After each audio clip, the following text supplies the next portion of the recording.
And welcome back to the Volkswagen Meyers Manx restoration video. I think where we last left off, we actually had the motor and the gearbox pulled, well, separated but not pulled apart. As you can see, we've now stripped the motors down and we're giving them a clean up. One of the reasons for doing this is, of course, we want to check the blocks and see what sort of condition the blocks are in.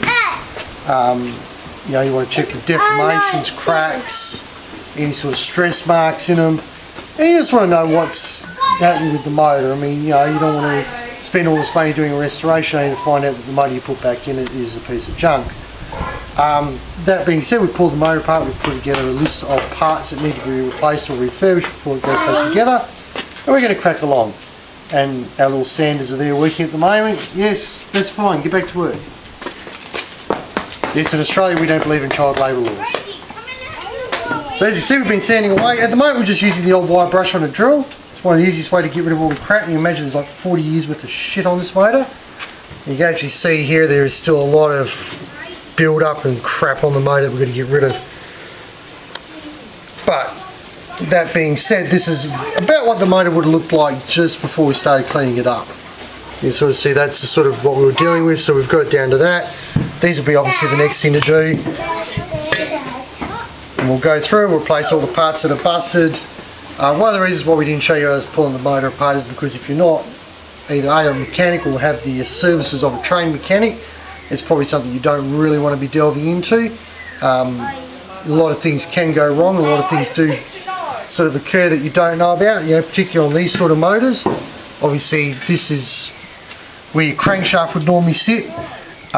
Believe it or not, on the Volkswagens you actually only have one big end, and then you have a thrust bearing up here. These two actually don't have any big ends on them or channels. So these are the sort of things that, you know, this is different from a standard, say, 4 or 6 cylinder from America or Japan. And these are sort of things that if you're not aware of, you don't know, you could very well get yourself in trouble. So I'm going to get back to cleaning the motor down, and might catch up with you a bit later on.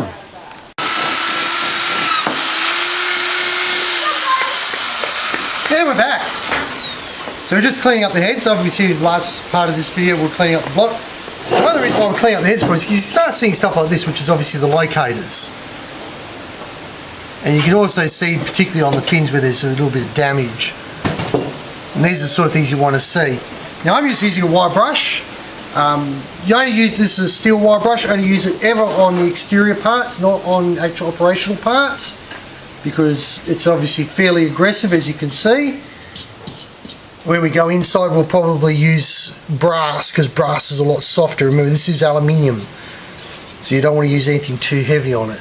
So we'll probably use brass when we go on the inside, which will probably be next video. So I hope you've enjoyed these videos. Please remember to rate, subscribe, like, hate and all that sort of fun stuff, and we'll see you next time. Thank you for watching.